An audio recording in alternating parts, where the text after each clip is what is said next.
सोचिए, चारों तरफ अंग्रेज पुलिस, हाथ में रिवॉल्वर, जेब में सिर्फ एक आखिरी गोली, और सामने खड़ा है वो आदमी जिसने कसम खाई थी, मैं आजाद था, आजाद हूं और आजाद ही मरूंगा। ये कहानी है उस क्रांतिकारी की जिसे अंग्रेज पकड़ नहीं पाए, जिसने मौत को भी अपने उसूलों से हरा दिया।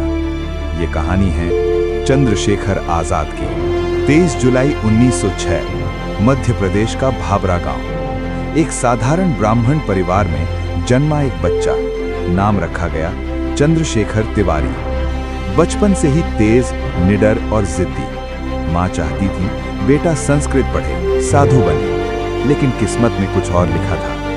1919 देश की हवा बदल रही थी। आजादी की आग हर घर में जल रही थी। जलियांवाला बाग नरसंहार, पूरा देश कांप उठा। 15 साल का चंद्रशेखर सड़कों पर उतर आया। असहयोग आंदोलन में खुलेआम नारे लगाने लगा और अंग्रेजों ने पकड़ लिया। कोर्ट में पेश किया गया। जज ने पूछा, नाम? लड़के ने सीना तान कर कहा, आजाद। पिता का नाम? स्वतंत्रता। घर? जेल। जज आग बबूला हो गया और 15 साल की उम्र में ही 15 कोड़ों की सजा सुनाई गई। चंद्रशेखर ने हर कोड़े पर एक ही नारा लगाया, वंदे मातरम।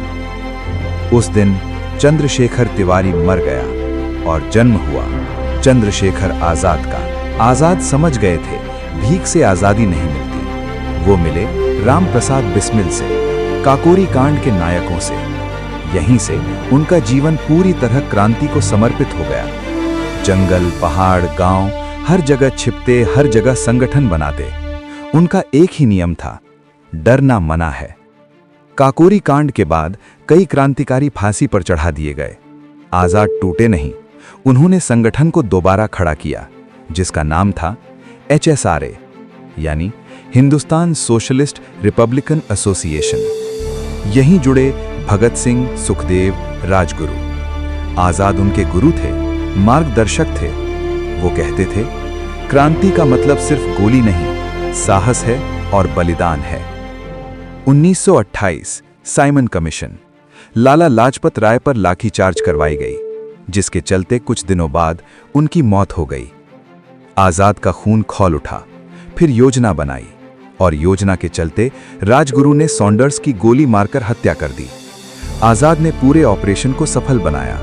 अब अंग्रेज सरकार समझ गई ये कोई साधारण विद्रोह नहीं है। सेंट्रल असेंबली बम कांड। भगत सिंह ने खुद गिरफ्तारी दी। आजाद बाहर रह गए। अपने सबसे प्रिय साथियों को जेल में जाते देखना उनके लिए सबसे बड़ा दर्द था। फिर भी उन्होंने हार नहीं मानी। वो आखिरी दम तक साथियों को छुड़ाने की योजना बनाते रहे।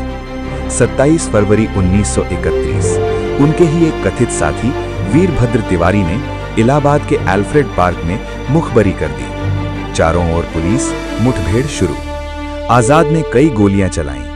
पुलिस पीछे हटती रही, लेकिन गोलियां खत्म हो गईं।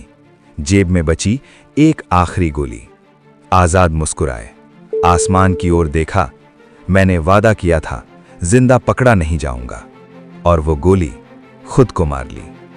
अंग्रेज जीत नहीं पाए, क्योंकि उन्होंने एक शरीर मारा, हौसला नहीं। आज भी जब कोई अन्याय के सामने सर नहीं झुकाता, तो समझ लेना चंद्रशेखर आजाद आज भी जिंदा है।